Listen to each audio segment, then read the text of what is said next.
సమస్యల పరిష్కారం కోసం ఆదిలాబాద్ జిల్లా కేంద్రంలోని బైల్ బజారు సివిల్ సప్లై గోదాం ఎదుట సివిల్ సప్లై హమాలీ కార్మికులు చేపడుతున్న సమ్మె 3వ రోజుకు చేరుకుంది.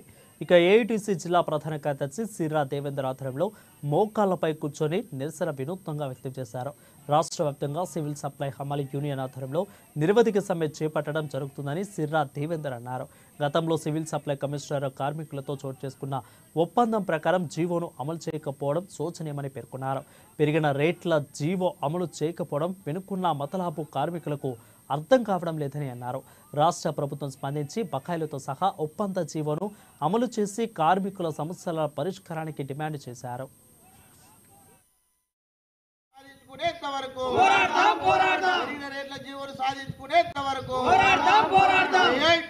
సివిల్ సప్లై అమలు కార్మికుల సమ్మె ఈ రోజుకు 3వ రోజు చేరింది. ఈ సమ్మె ముఖ్య ఉద్దేశం గత 3 నెలల ముందు సివిల్ సప్లై కార్పొరేషన్ కమిషనర్ గారితో కార్మికులతో ఒప్పందం ప్రకారం ప్రతి 2 సంవత్సరాలకు సివిల్ సప్లై కార్మికులది ఎగుమతి దిగుమతి రేట్లు పెంచాల్సి ఉంటుంది.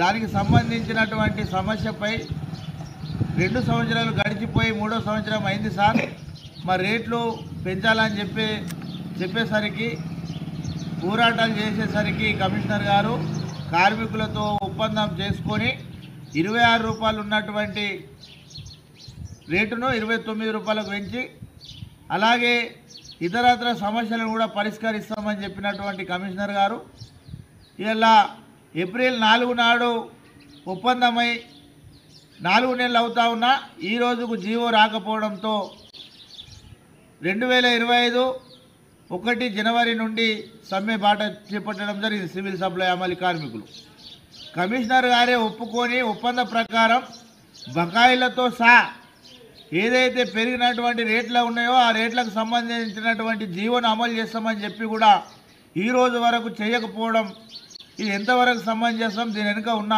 మతలాభైందని మేము ఏఐటీసీగా ప్రశ్నిస్తూ ఉన్నాం. నిర్మల్ జిల్లా